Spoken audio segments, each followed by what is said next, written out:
Tonight, while Governor Newsom is telling all of us to have Thanksgiving dinner outside, he's facing some new fallout for that fancy birthday dinner party he went to at the French Laundry.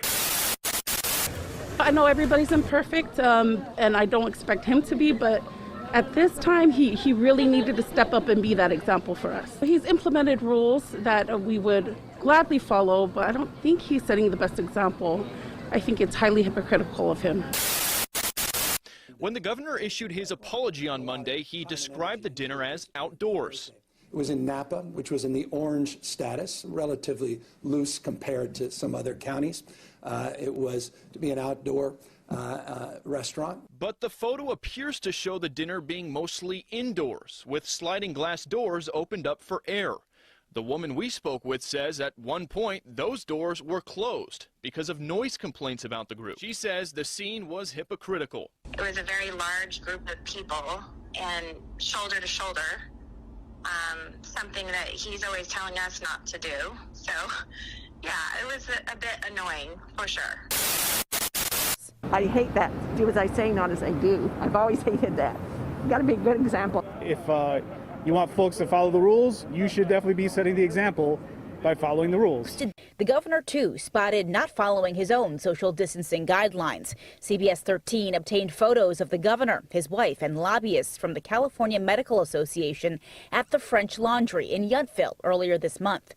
No one wore masks, and it's something his constituents aren't letting go easily. And that's just a stupid choice he made. But the spirit of what I'm preaching all the time was contradicted, and I got to own that. And so I want to apologize to you because I need to preach and practice, not just preach and not practice. And I've done my best to do that. We're all human. We all fall short sometimes. We've been out, and I think for 3 times since, in fact, I know it's been 3 times because I remember all of those dinners very, very vividly since February, just 3 times. Twice with my wife, by myself, outdoors, and then this one occasion with a larger group. And there were just a few extra people there than the spirit of what I am promoting. And so if we're going to minimize mixing, you got to own up to that. So I just want folks to know that. Paid for our dinner, and we had an early dinner, but didn't matter. I shouldn't have been there. I should have turned back around. And so when that happens, you pay the price, but you also own the mistake, and you don't ever make it again. And you have my word on that. You don't ever make it again. And you have my word on that. And just know, this has not been a practice I've indulged in the past. I take it very seriously, what we are promoting, and have been doing so for many, many months. And you should expect nothing less of me, and I expect more from myself. And you have that commitment in my resolve in that respect as well. So when I say minimize mixing, I mean it. But again, COVID fatigue is exhausting, and I'm empathetic beyond words. They said they don't want to comment on the specific substance of our story tonight. Remember, on Monday, the governor said he's going to learn from his mistake. He admitted that he fears he might have lost some of his moral authority because of all this, and people might start tuning him out on his COVID precautions because of his actions. Governor Gavin Newsom is getting backlash for posing with no mask on in a picture with Magic Johnson at the 49ers-Rams game yesterday.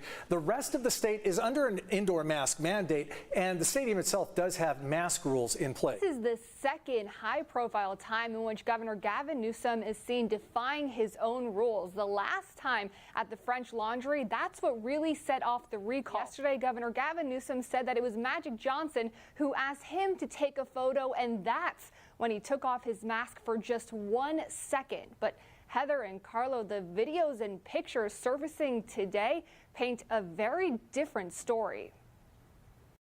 Magic Johnson posted these photos with San Francisco Mayor London Breed, LA Mayor Eric Garcetti, and Governor Gavin Newsom. This video of Fox's game broadcast does show Governor Newsom approaching Magic Johnson himself without wearing the mask to begin with. Relates to, you're correct, I was very judicious yesterday, very judicious, and you'll see the photo that I did take where Magic was kind enough, generous enough to ask me for a photograph, and in my left hand's the mask, and I took a photo. Rest of the time I wore it, as we all should. Not when I had a glass of water or a thing. And I encourage everybody else to do so. And that's it. Hey, Governor, Phil Schuman with Fox 11. I know you probably want to make that the last word on this, but given your history with this issue, should you maybe have reconsidered taking the mask off for the photo, for the image, the message that it might send? I mean, of course. I was trying to be gracious, and I made a I was trying to be gracious and took the mask off for a brief second. But no, I encourage people to continue to wear them. So, brief second, he says. Here's another look at the governor at the game. You can see him walk up to Magic Johnson, give a high five and a hug, and clearly he wasn't wearing his mask in that moment. Magic Johnson also tweeted some photos with San Francisco Mayor London Breed and Los Angeles Mayor Eric Garcetti. Both of those elected leaders were not wearing masks despite the strict policies in their own city. I've had Californians write to me desperate about the schools being closed, about their business, which was already on its knees, now having the boot of the state on its neck. Yet, for Gavin Newsom, it's like Mardi Gras or something. We need to be vigilant, and we need to maintain that vigilance. I did so with that exception, and I look forward to continuing to maintain vigilance in the future. And so I wrote this book, Ben and Emma's Big Hit, honestly, as an expression of celebrating our interesting differences. Dyslexia, of which I have. I can't read speeches. I had speech there. I mean, it's a bit of a life story for me, but I can't read. Really? Can't read. I can't write. And you know what? It took me, I probably 35 years old till I realized I wasn't dumb.